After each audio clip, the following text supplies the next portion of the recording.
చూడండి, చెట్టు ఎంతైతే ఉందో అది వాస్తవంగా డ్యామేజ్ అయిన చెట్టు.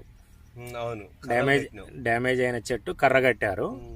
కానీ ఆర్పిఎస్ తోటి ఏంటంటే స్టెమ్ము ఇది కంప్లీట్గా ఏంటంటే ఆగింది. ఇది దీంట్లోనే అంటే వేరు వ్యవస్థ అనేది పటిష్టంగా ఉండటం వల్ల మళ్ళీ దీనికి ఏంటంటే కాయలు కూడా చూడండి మీరు, ఇన్ని కాయలు పడ్డా కానీ ఏంటంటే అది ఆగటం అనేది జరిగింది.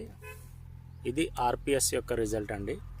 ఆర్పిఎస్ అనేది ఏంటంటే భూమిలో ఉన్న మూలకాలని నత్రజని, భాస్వరం, పొటాస్ని మొక్కకు అందించే విధంగా చేస్తూ వేరు వ్యవస్థని బాగా డెవలప్ చేస్తున్నది. కాబట్టి ఏంటంటే బొప్పాయి రైతులంతా కూడా ప్రధానంగా ఏంటంటే ఆర్పిఎస్ 76 గురించి తెలుసుకొని వాడాలని చెప్పి కోరుచున్నాం. రైతు మాటల్లో ఆర్పిఎస్ యొక్క రిజల్ట్ ఎలా అనిపించింది మధు? బాగుంది సార్, నాకైతే ఓకేనా? Okay sir. హ్యాపీగా ఉన్నారా మీరు? హ్యాపీనే ఉన్నా సార్.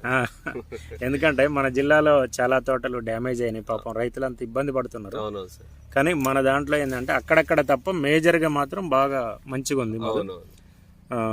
మధు మా మీద డిపెండ్ అయినందుకు 100% మీరు హ్యాపీగా ఉన్నారు, ఫీల్ అవుతున్నారు కదా? హ్యాపీగా ఉన్నా సార్ నేనైతే. అంతేనా? దాంట్లో ఎలాంటి డోగా లేదు.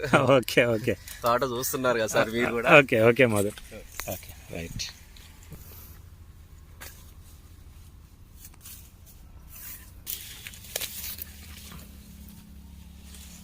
పట్టు చెట్లకు మాత్రం బాగుండేది సార్. లేని చెట్లకి ఏమైందంటే ఈ పూత డ్రాప్ కావడం వల్ల చాలా అడిగా. ఇది మన వైరస్ వచ్చినప్పుడే ఇది కొట్టిన తర్వాత దీంతో పాటు ఇది పౌడర్ ఇచ్చారు. సరే చూద్దాం, ఎమ్మటే రిజల్ట్ ఆపడదు కదా.